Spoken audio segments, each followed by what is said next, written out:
কেন্দ্ৰীয় নিৰ্বাচন আয়োগ যিটো মূল সংস্থা অসমলৈ আহিছে, যিহেতু অসমত স্পেচিয়েল চামাৰী ৰিভিজন চলি আছে আৰু নিৰ্বাচন খুব সোনকালে অনুষ্ঠিত হ'ব।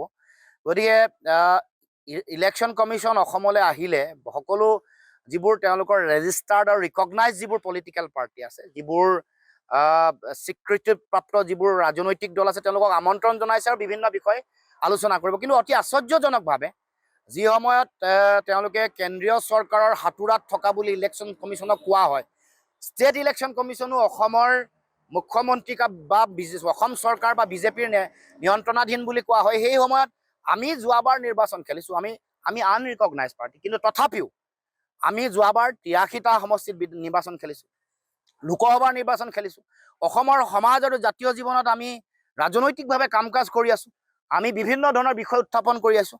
গতিকে আঞ্চলিক ৰাজনৈতিক দলৰ প্ৰতি বিজেপিৰ যিটো দৃষ্টিভংগী, ইলেকশ্যন কমিশ্যনে এইটো কেৰি কৰা ধৰণৰ আমাৰ অনুভৱ হৈছে।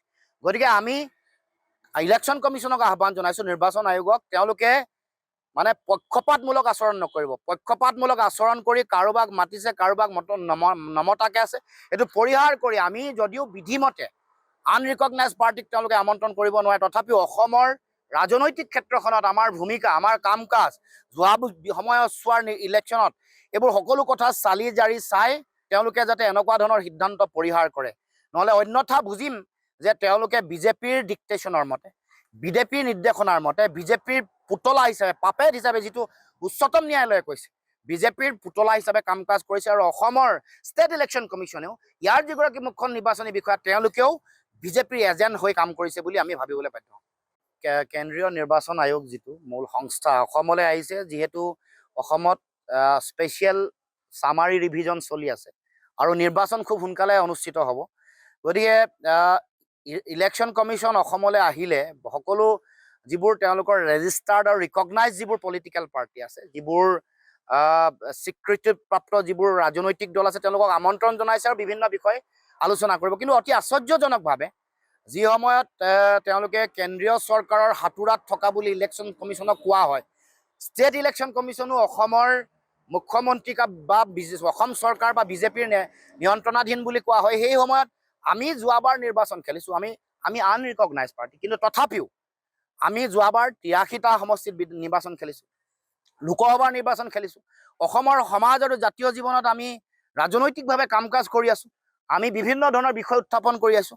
গতিকে আঞ্চলিক ৰাজনৈতিক দলৰ প্ৰতি বিজেপিৰ যিটো দৃষ্টিভংগী, ইলেকশ্যন কমিশ্যনে এইটো কেৰি কৰা ধৰণৰ আমাৰ অনুভৱ হৈছে।